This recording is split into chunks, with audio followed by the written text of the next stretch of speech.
皆さんこんにちは。リゼクリニックリードドクターの赤岩優希です。今回は、私が韓国で出張で行ったですね、美容施術についてレポしていきたいと思いますので、ぜひご覧ください。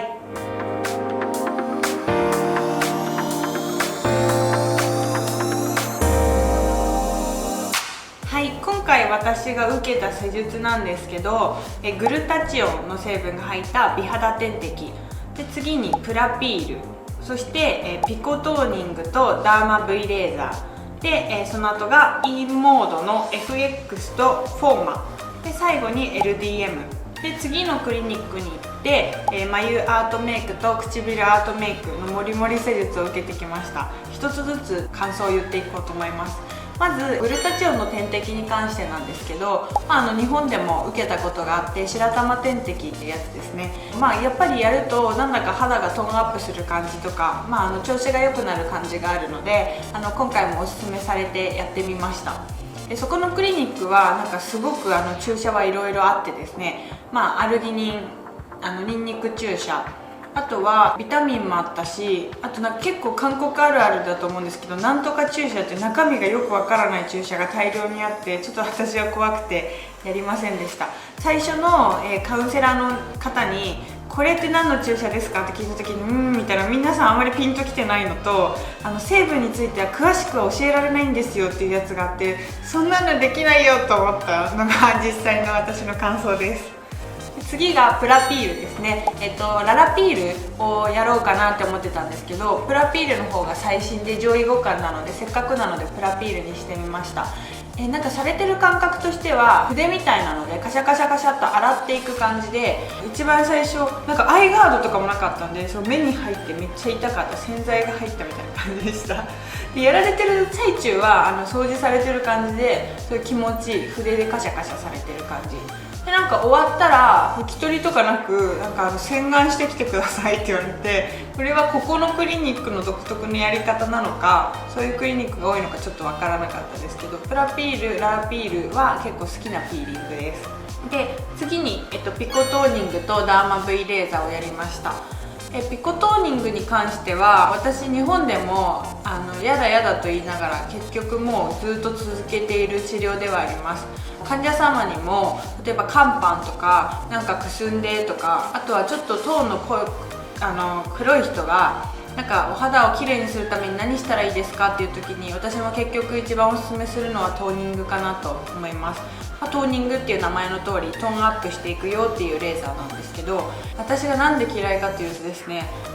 顔のこの直上でバチバチバチバチバチみたいな、天ぷら揚げてるみたいな、線香花火されてるみたいな、されたことないですけど、そういう感じであまりすごい好きではない痛みなんですね。で日本でもいつも湘南とかでもギャーギャー言いながらやってますが、今回のところはなんかすんごいパワーを上げてくださって、本当事件もうバチバチバチバチバチみたいな感じでした。すごい嫌でした。で次が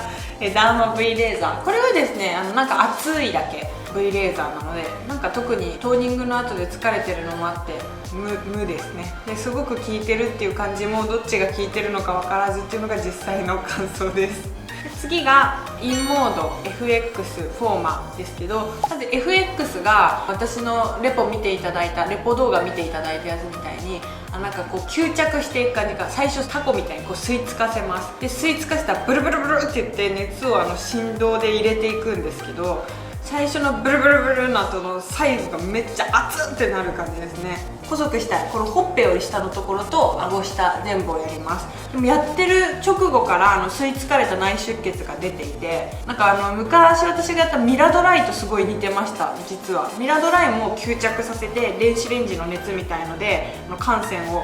殺していくんですけど、今回もなんかちょっと似ている痛みでしたね。FX はそれを何周かしてもらって、で満身創痍の中今度インモードフォーマで、フォーマはツルツルっていうよりはちょっとゴリゴリした金属みたいので、すごい擦られていくみたいな、こねるみたいな感じで、はっきり言ってちょっとあんまり好きじゃないでしたね。痛いとかじゃないんですけど、ギザギザしたので、それ擦って大丈夫なんかっていうのがありました。私いつも患者様に擦らないでねって言って、乾パンになるからねっていつも言ってるんですけど、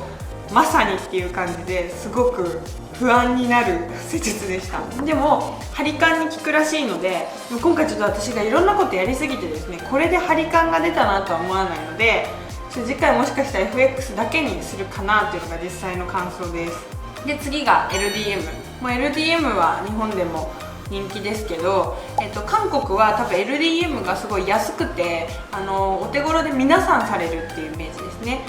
イオン導入と違っていつも通りあったかくて気持ちいいなっていう感じで、私例えば LDM だけやりたい場合があると思うんですけど、韓国はなんか LDM が何かの施術に割と抱き合わせで、何かやらないと LDM できない仕組みになってて、一回ちょっと何かやって荒らしてから LDM で鎮静みたいな、ちゃんとセットになってるなっていう印象でした。今回私はもういろいろやってすごく肌が疲れてる感じだったので、最後 LDM ができて満足です。最後、眉アートメイクと唇アートメイクです。私日本でこの毛並みを描くみたいなアートメイクは実は3回やりました。でなんかすごい私定着しづらいのか、なんかあんまり残ってる感じなかったので、今回有名なところに行けたので4回目をやりました。で今回は毛並みを描いてもらうっていうより中を埋めてもらう感じだったので、直後本当にノリみたいなものになって本当心配になったんですけど、今2週間ぐらい経ちましたが、もうちょっとやってもよかったなっていうぐらいの定着率です。で今回行ったアートメイクのところで、店員さんにいろいろ聞いてみたんですけど、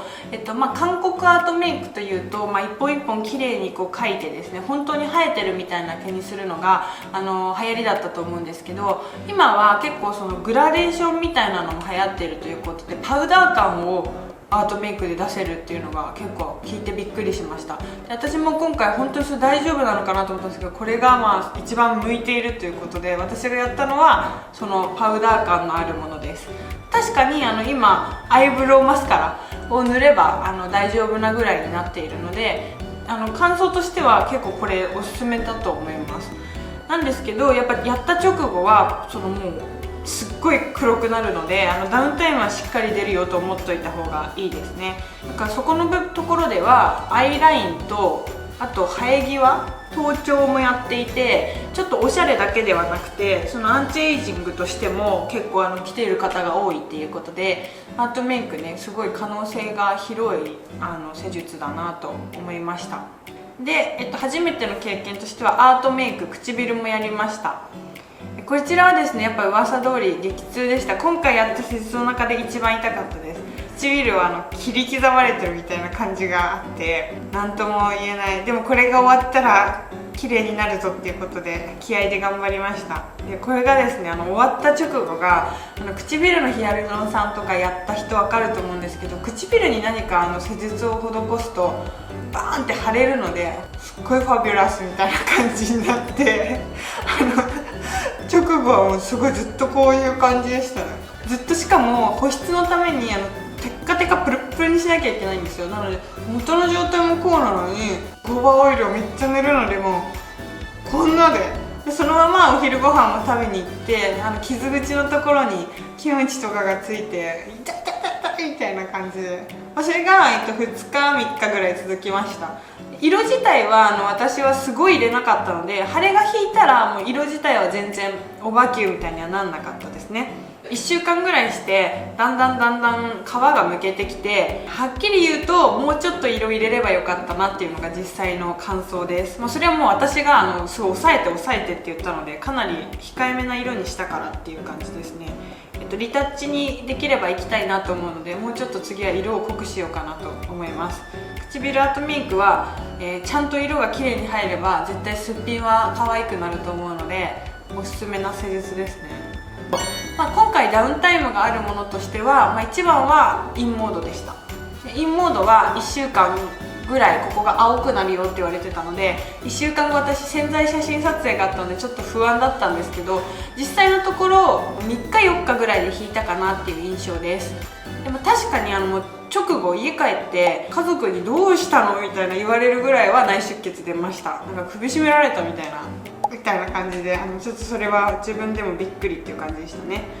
でも、終わった1週間ぐらいから消えてきた時ぐらいからあれなんかちょっと痩せたみたいな、ちょっとピタッと張り付いたっていう感じがインモード FX の実際の感想です。ですごく顔が小さくなったと思って症例写真ビフォーアフを撮ってみたら全然あんまり写真では変わってなくてちょっと残念でした。でも自分の中ではなんかピタッとした感もあって、今までやった施術の中でなんか結構楽しい上位に入っています。友達にもおすすめしたいなっていうぐらいでした。それ以外でなんかあと変わるのとしては、アートメイクですね。アートメイクは1週間して、私が今までやってたのよりは眉毛はかなり、今これもマスカラだけしか塗ってないです。唇はちょっと実際リップは塗っています。はい、今回は韓国で受けた施術の、実際の感想ですね、レポをさせていただきました。また、今月も出張に行きますので、次はですねちょっとダウンタイムなしの施術をやっていこうかなと思います。いろいろいっぱいメニューがあって、皆さんもこれやってみたいなとかちょっとこれ怖いなっていうものもあると思うんですけど、質問とかあればぜひコメントで聞いてください。また今後もいろいろ意欲的にやっていこうと思いますので、ぜひまたご覧ください。本日もご視聴ありがとうございました。また次の動画でお会いしましょう。